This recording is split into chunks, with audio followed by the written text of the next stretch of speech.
എല്ലാ വ്യൂവേഴ്സിനെയും മലമ്പുഴ ഗവൺമെൻറ് ഐ.ടി.യുടെ ഒഫീഷ്യൽ യൂട്യൂബ് ചാനലിലേക്ക് ഒരിക്കൽ കൂടെ സ്വാഗതം ചെയ്യുന്നു. മെഷറിംഗ് ഇൻസ്ട്രുമെൻറ്റ് പാർട്ട് 2 പ്രസൻറ്റേഷനിലൂടെ മൂവിംഗ് കോയിൽ ടൈപ്പ് ഇൻസ്ട്രുമെൻറ്റിൻ്റെ കൺസ്ട്രക്ഷൻ, വർക്കിംഗ്, അഡ്വാൻറ്റേജസ്, ഡിസഡ്വാൻറ്റേജസ് എന്നീ കാര്യങ്ങളായിരുന്നു നമ്മൾ മനസ്സിലാക്കിയിരുന്നത്. ഈ ഒരു പ്രസൻറ്റേഷനിലൂടെ മൂവിംഗ് അയൺ ടൈപ്പ് ഇൻസ്ട്രുമെൻറ്റിനെ കുറിച്ചാണ് നമുക്ക് പഠിക്കാനുള്ളത്. ഒരിക്കൽ കൂടെ എന്നെ ഒന്ന് പരിചയപ്പെടുത്തുന്നു. എൻ്റെ പേര് ജയേഷ്, മലമ്പുഴ ഗവൺമെൻറ് ഐ.ടി.യിലെ വയർമാൻ ട്രേഡ് സീനിയർ ഇൻസ്ട്രക്ടറാണ്. ഇനി നമുക്ക് ഇന്നത്തെ പ്രസൻറ്റേഷനിലേക്ക് കടക്കാം. ഇന്നത്തെ ഈ ഒരു ചെറിയ പ്രസൻറ്റേഷനിൽ മൂവിംഗ് അയൺ ഇൻസ്ട്രുമെൻറ്റിൻ്റെ types, construction, working, advantages, disadvantages എന്നീ കാര്യങ്ങളാണ് ഉൾക്കൊള്ളിച്ചിരിക്കുന്നത്. ആദ്യമായി നമുക്ക് മൂവിംഗ് അയൺ ഇൻസ്ട്രുമെൻറ്റ് എന്ന് പറഞ്ഞാൽ എന്താണെന്ന് നോക്കാം. AC സർക്യൂട്ടിലെയും DC സർക്യൂട്ടിലെയും വോൾട്ടേജും കറൻറ്റും അളക്കാനായി ഉപയോഗിക്കുന്ന മെഷറിംഗ് ഇൻസ്ട്രുമെൻറ്റുകളെയാണ് മൂവിംഗ് അയൺ ടൈപ്പ് ഇൻസ്ട്രുമെൻറ്റ് എന്ന് പറയുന്നത്. അതായത് ഒരു moving iron type voltmeter ഉപയോഗിച്ച് നമുക്ക് DC വോൾട്ടേജും AC വോൾട്ടേജും മെഷർ ചെയ്യാം. അതേപോലെ തന്നെ ഒരു മൂവിംഗ് അയൺ ടൈപ്പ് അമീറ്റർ ഉപയോഗിച്ച് നമുക്ക് DC സർക്യൂട്ടിലെയും AC സർക്യൂട്ടിലെയും കറണ്ട് മെഷർ ചെയ്യാൻ സാധിക്കുന്നു. മൂവിംഗ് അയൺ ഇൻസ്ട്രുമെൻറ്റിനെ പ്രധാനമായും രണ്ട് ഗ്രൂപ്പായി തരംതിരിച്ചിട്ടുണ്ട്. ഒന്ന് മൂവിംഗ് അയൺ അട്രാക്ഷൻ ടൈപ്പ്, രണ്ട് മൂവിംഗ് അയൺ റിപ്പൾഷൻ ടൈപ്പ്. ഈ രീതിയിലാണ് മൂവിംഗ് അയൺ ഇൻസ്ട്രുമെൻറ്റിനെ ക്ലാസിഫിക്കേഷൻ ചെയ്തിരിക്കുന്നത്.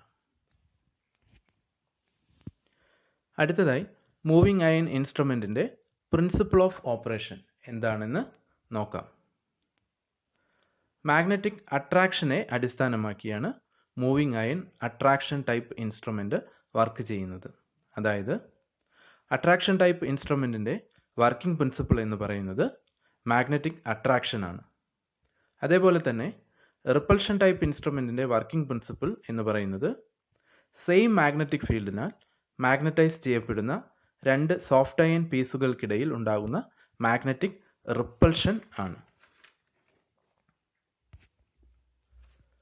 അടുത്തതായി നമുക്ക് മനസ്സിലാക്കാനുള്ളത് മൂവിംഗ് അയൺ അട്രാക്ഷൻ ടൈപ്പ് ഇൻസ്ട്രുമെൻറ്റിൻ്റെ കൺസ്ട്രക്ഷൻ ഡീറ്റെയിൽസിനെ കുറിച്ചാണ്. ചിത്രത്തിൽ കാണിച്ച പോലെ ഈ ഇൻസ്ട്രുമെൻറ്റിന് ഒരു എയർ കോർ ഇലക്ട്രോ മാഗ്നറ്റ് അഥവാ ഇലക്ട്രോ മാഗ്നറ്റിക് കോയിൽ ഉണ്ട്. ഈ ഇലക്ട്രോ മാഗ്നറ്റിക് കോയിലിന് മുന്നിലായി സ്പിൻഡിലിൻ്റെ സഹായത്താൽ ഒരു ഓവൽ ഷേപ്പിലുള്ള സോഫ്റ്റ് അയൺ പീസ് വെച്ചതായി നമുക്ക് ചിത്രത്തിൽ നിന്നും കാണാവുന്നതാണ്. സ്പിൻഡിൽ താഴെയും മുകളിലുമായി ജ്വൽഡ് ബെയറിങ്ങിൻ്റെ സഹായത്തിൽ ആണ് നിർത്തിയിരിക്കുന്നത്.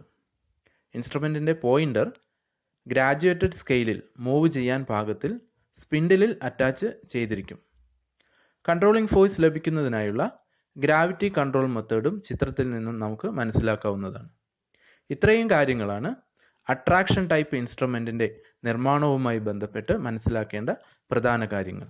അതായത് അട്രാക്ഷൻ ടൈപ്പ് ഇൻസ്ട്രുമെൻറ്റിൽ പ്രധാനമായും ഒരു ഇലക്ട്രോ മാഗ്നറ്റിക് കോയിലും ഈ കോയിലിന് മുന്നിലായി സ്പിൻഡിലിൻ്റെ സഹായത്താൽ സപ്പോർട്ട് ചെയ്തു വെച്ചിരിക്കുന്ന ഓവൽ ഷേപ്പിലുള്ള സോഫ്റ്റ് അയൺ പീസും ഉണ്ട്.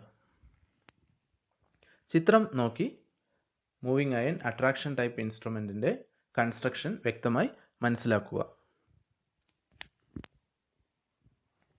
അടുത്തതായി അട്രാക്ഷൻ ടൈപ്പ് ഇൻസ്ട്രുമെൻറ്റ് എങ്ങനെയാണ് വർക്ക് ചെയ്യുന്നത് എന്ന് നമുക്ക് നോക്കാം. ഇൻസ്ട്രുമെൻറ്റ് സപ്ലൈയിലേക്ക് കണക്ട് ചെയ്യുമ്പോൾ മാഗ്നറ്റിക് കോയിലിലൂടെ കറണ്ട് ഫ്ലോ ചെയ്യുകയും കോയിൽ പ്രൊഡ്യൂസ് ചെയ്യുന്ന മാഗ്നറ്റിക് ഫീൽഡ് മൂലം ഓവൽ ഷേപ്പിലുള്ള സോഫ്റ്റ് അയൺ പീസിനെ അട്രാക്റ്റ് ചെയ്യുകയും ചെയ്യുന്നു.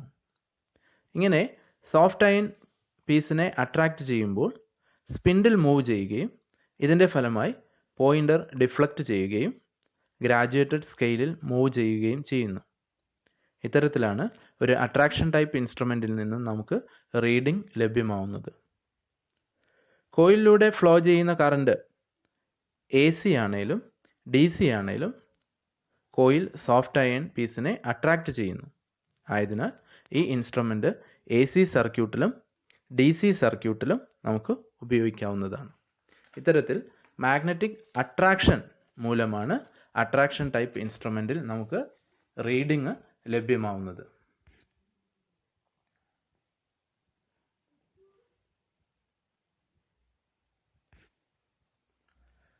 ഇനി നമുക്ക് റിപ്പൾഷൻ ടൈപ്പ് ഇൻസ്ട്രുമെൻറ്റിൻ്റെ കൺസ്ട്രക്ഷൻ ഡീറ്റെയിൽസ് മനസ്സിലാക്കാം. ചിത്രത്തിൽ കാണിച്ച പോലെ ബ്രാസ് ബോബിനിൽ തയ്യാറാക്കിയ ഒരു കോയിലും, ഈ കോയിൽ W എന്നാണ് ചിത്രത്തിൽ മാർക്ക് ചെയ്തിരിക്കുന്നത്, കോയിലിനുള്ളിലായി 2 സോഫ്റ്റ് അയൺ സ്ട്രിപ്പുകളും ഉണ്ട്. ഈ സോഫ്റ്റ് അയൺ സ്ട്രിപ്പുകൾ M എന്നും F എന്നുമാണ് ചിത്രത്തിൽ അടയാളപ്പെടുത്തിയിരിക്കുന്നത്. സ്ട്രിപ്പ് F ഫിക്സഡ് ആയും സ്ട്രിപ്പ് M മൂവ് ചെയ്യത്തക്ക രീതിയിൽ സ്പിൻഡിലിലേക്കാണ് ഫിറ്റ് ചെയ്തിരിക്കുന്നത്. ഇൻസ്ട്രുമെൻറ്റിൻ്റെ പോയിൻ്റർ സ്പിൻഡിലിലേക്കാണ് അറ്റാച്ച് ചെയ്തിരിക്കുന്നത്. കൺട്രോളിംഗ് ഫോഴ്സ് ലഭിക്കുന്നതിനായി സ്പ്രിംഗ് കൺട്രോൾ മെത്തേഡാണ് റിപ്പൾഷൻ ടൈപ്പ് ഇൻസ്ട്രുമെൻറ്റിൽ ഉപയോഗിക്കുന്നത്. കോയിലിലൂടെ കറണ്ട് ഫ്ലോ ഇല്ലാത്ത സമയത്ത് പോയിൻ്റർ 0 പൊസിഷനിലും സോഫ്റ്റ് അയൺ സ്ട്രിപ്പുകൾ പരസ്പരം ഏകദേശം ടച്ച് ചെയ്തു വരുന്ന രീതിയിലുമാണ് ഇൻസ്ട്രുമെൻറ്റ് ഡിസൈൻ ചെയ്യുന്നത്. ഇത്രയും കാര്യങ്ങൾ റിപ്പൾഷൻ ടൈപ്പ് ഇൻസ്ട്രുമെൻറ്റിൻ്റെ നിർമ്മാണവുമായി ശ്രദ്ധിക്കേണ്ടതാണ്.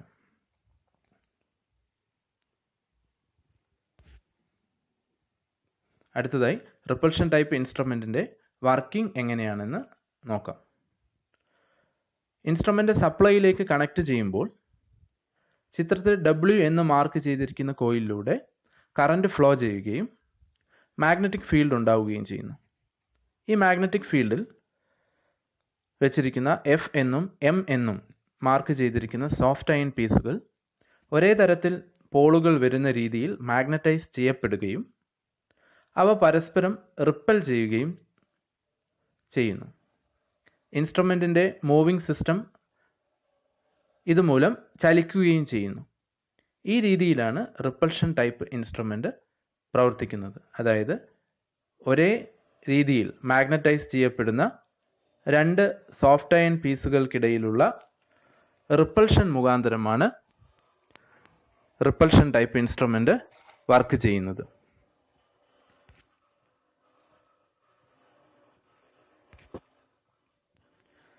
Next one, deflecting torque and graduation of scale. അതായത് ഒരു മൂവിംഗ് അയൺ ഇൻസ്ട്രുമെൻറ്റിൻ്റെ ഡിഫ്ലക്റ്റിംഗ് ടോർക്ക് എങ്ങനെയാണെന്നും ആയതിനാൽ അതിൻ്റെ സ്കെയിലിൻ്റെ പ്രത്യേകതയും എങ്ങനെയാണെന്ന് നമുക്ക് നോക്കാം. ഒരു മൂവിംഗ് അയൺ ഇൻസ്ട്രുമെൻറ്റിൻ്റെ ഡിഫ്ലക്റ്റിംഗ് ടോർക്ക് അത് അട്രാക്ഷൻ ടൈപ്പ് ആയാലും റിപ്പൾഷൻ ടൈപ്പ് ആയാലും ഇൻസ്ട്രുമെൻറ്റിൻ്റെ കോയിലിലൂടെയുള്ള കറണ്ട് ഫ്ലോയുടെ സ്ക്വയറിന് ആനുപാതികമായിരിക്കും. അതായത് deflecting torque TD proportional to I². ഇവിടെ I എന്ന് പറയുന്നത് കോയിലിലൂടെ ഫ്ലോ ചെയ്യുന്ന കറണ്ടിൻ്റെ മാഗ്നിറ്റ്യൂഡാണ്. TD പ്രൊപ്പോർഷണൽ ടു I² ആയതിനാൽ MI ടൈപ്പ് ഇൻസ്ട്രുമെൻറ്റിൻ്റെ സ്കെയിൽ യൂണിഫോം ആയിരിക്കില്ല. അതായത് സ്കെയിൽ നോൺ യൂണിഫോം ആയിരിക്കും. ചിത്രത്തിൽ കാണിച്ചിരിക്കുന്നത് ഒരു മൂവിംഗ് അയൺ ടൈപ്പ് ഇൻസ്ട്രുമെൻറ്റിൻ്റെ സ്കെയിലാണ്. ഈ സ്കെയിലിൻ്റെ പ്രത്യേകത എന്താണെന്ന് നോക്കൂ. സ്കെയിലിൻ്റെ തുടക്കത്തിൽ ഡിവിഷനുകൾക്കിടയിലെ അകലം വളരെ കുറവായും, അതായത് ക്രാംപ്ഡായും, സ്കെയിലിൻ്റെ അവസാന ഭാഗങ്ങളിൽ ഡിവിഷനുകൾക്കിടയിൽ അകലം വളരെ കൂടുതലായും, അതായത് ഓപ്പൺ അറ്റ് ദി എൻഡ് ആയും കാണാവുന്നതാണ്. ഇതാണ് മൂവിംഗ് അയൺ ടൈപ്പ് ഇൻസ്ട്രുമെൻറ്റിൻ്റെ സ്കെയിലിൻ്റെ പ്രത്യേകത. ഈ ഇൻസ്ട്രുമെൻറ്റിന് നോൺ യൂണിഫോം സ്കെയിൽ ആയിരിക്കും ഉണ്ടാവുക. ഇനി നമുക്ക് മൂവിംഗ് അയൺ ടൈപ്പ് ഇൻസ്ട്രുമെൻറ്റിൻ്റെ യൂസസ്, അഡ്വാൻറ്റേജസ് ആൻഡ് ഡിസഡ്വാൻറ്റേജസ് എന്നിവ എന്താണെന്ന് നോക്കാം. ആദ്യമായി uses. They are used as voltmeters and ammeters. Moving iron type instrument നമ്മൾ സാധാരണയായി വോൾട്ട് മീറ്ററായിട്ടും അമീറ്ററായിട്ടുമാണ് നമ്മൾ ഉപയോഗപ്പെടുത്തുന്നത്. ഇത്തരത്തിൽ വോൾട്ട് മീറ്ററായിട്ടും അമീറ്ററായിട്ടും ഉപയോഗിക്കുമ്പോൾ ഇൻസ്ട്രുമെൻറ്റിൻ്റെ കോയിലിൻ്റെ പ്രത്യേകത എന്താണെന്ന് നോക്കാം. The coil W is wound with thick conductor of less number of turns for ammeters and is wound with thin conductors of large number of turns for voltmeter. Ammeter ആയിട്ടാണ് നമ്മൾ ഉപയോഗിക്കുന്നതെങ്കിൽ കോയിലിൽ തിക്ക് കൂടിയ കണ്ടക്ടറും ചുറ്റുകളുടെ എണ്ണം കുറവുമായിരിക്കും. എന്നാൽ വോൾട്ട് മീറ്റർ ആയിട്ടാണ് നമ്മൾ ഉപയോഗിക്കുന്നതെങ്കിൽ കോയിലിലെ ചുറ്റുകളുടെ എണ്ണം വളരെ കൂടുതലും കണ്ടക്ടർ വളരെ തിൻ ആയിരിക്കുകയും ചെയ്യുന്നു. ഇതാണ് കോയിലിൻ്റെ ഡിസൈനിലുള്ള പ്രത്യേകത. ഇനി മൂവിങ് അയൺ ഇൻസ്ട്രുമെൻറ്റിൻ്റെ അഡ്വാൻറ്റേജസ് എന്തൊക്കെയാണെന്ന് നമുക്ക് നോക്കാം. First point, they can be used for both AC and DC and are hence called unpolarized instruments. ഒരു മൂവിങ് അയൺ ഇൻസ്ട്രുമെൻ്റ് നമുക്ക് AC സപ്ലൈയിലും DC സപ്ലൈയിലും ഉപയോഗിക്കാൻ കഴിയും. അതുകൊണ്ട് തന്നെ ഈ ഇൻസ്ട്രുമെൻറ്റിനെ അൺപോളറൈസ്ഡ് ഇൻസ്ട്രുമെൻ്റ് എന്നാണ് അറിയപ്പെടുന്നത്. അടുത്ത പോയിന്റ്, രണ്ടാമത്തെ point, they have a small value of friction errors as the torque weight ratio is high. ഇൻസ്ട്രുമെൻറ്റിൻ്റെ ടോർക്ക് വെയ്റ്റ് റേഷ്യോ കൂടുതലായതിനാൽ ഫ്രിക്ഷൻ എറർ വളരെ കുറവായിരിക്കും. Third point, they are less costly when compared to the moving coil instrument. ഒരു moving coil ഇൻസ്ട്രുമെൻറ്റുമായി compare ചെയ്യുമ്പോൾ moving iron ഇൻസ്ട്രുമെൻറ്റിൻ്റെ വില വളരെ കുറവാണ്. Fourth point, they are robust owing to their simple construction. ഈ ഇൻസ്ട്രുമെൻറ്റിൻ്റെ construction simple ആയതിനാൽ തന്നെ ഇൻസ്ട്രുമെൻറ്റ് വളരെ robust ആണ്. Last one, they have satisfactory accuracy levels within the limits of both precision and industrial grades. Accuracy level acceptable value ആണ്. ഒരു moving iron ഇൻസ്ട്രുമെൻറ്റിൻ്റെ accuracy industrial ലെവലിലും നോക്കുകയാണെങ്കിൽ നമുക്ക് ഉൾക്കൊള്ളാൻ പറ്റുന്ന രീതിയിലുള്ള ഒരു ആക്യുറസിയാണ് ഉണ്ടായിരിക്കുക. ഇത്രയും കാര്യങ്ങളാണ് മൂവിങ് അയൺ ഇൻസ്ട്രുമെൻറ്റിൻ്റെ അഡ്വാൻറ്റേജസ് എന്ന് പറയുന്നത്. അടുത്തതായിട്ട് മൂവിങ് അയൺ ഇൻസ്ട്രുമെൻറ്റിൻ്റെ ഡിസഡ്വാൻറ്റേജുകൾ എന്തൊക്കെയാണെന്ന് നോക്കാം. First point, they have errors due to hysteresis, frequency changes, waveform and stray magnetic fields. ഒരു മൂവിങ് അയൺ ഇൻസ്ട്രുമെൻറ്റിൽ ഹിസ്റ്ററിസിസ് മുഖാന്തരവും ഫ്രീക്വൻസി ചേഞ്ച് കാരണവും വേവ് ഫോം ചേഞ്ച് കാരണവും സ്ട്രേ മാഗ്നറ്റിക് ഫീൽഡ് കാരണവും എറർ ഉണ്ടാവും. Second point, they have non uniform scale commonly. Moving iron ഇൻസ്ട്രുമെൻറ്റിൽ കൂടുതലായും non uniform സ്കെയിലാണ് കാണപ്പെടുന്നത്. ഇത്തരത്തിൽ നോൺ യൂണിഫോം സ്കെയിൽ ആവുന്നത് മൂലം റീഡിംഗ് എടുക്കുന്നതിൽ നമുക്ക് ബുദ്ധിമുട്ട് അനുഭവപ്പെടും. എന്നാൽ ചില സ്പെഷ്യൽ ഡിസൈൻ ടെക്നിക്കുകളിലൂടെ നമുക്ക് യൂണിഫോം സ്കെയിലിലേക്ക് ചില മാനുഫാക്ചേഴ്സ് ശ്രമിക്കുന്നുണ്ട്, യൂണിഫോം സ്കെയിലിലേക്ക് ആക്കിയെടുക്കാൻ വേണ്ടി ശ്രമിക്കുന്നുണ്ട്. ഒരു മൂവിങ് അയൺ ഇൻസ്ട്രുമെൻറ്റിനെ സംബന്ധിച്ചിടത്തോളം ഇത്രയും കാര്യങ്ങളാണ് നമ്മൾ പ്രധാനമായും മനസ്സിലാക്കേണ്ടത്. വരും പ്രസൻറ്റേഷനുകളിൽ വിവിധ തരത്തിലുള്ള മെഷറിംഗ് ഇൻസ്ട്രുമെൻറ്റുകളെ കുറിച്ച് നമുക്ക് ചർച്ച ചെയ്യാം. അടുത്ത പ്രസൻറ്റേഷന് വേണ്ടി കാത്തിരിക്കുക. Thanks for watching this video.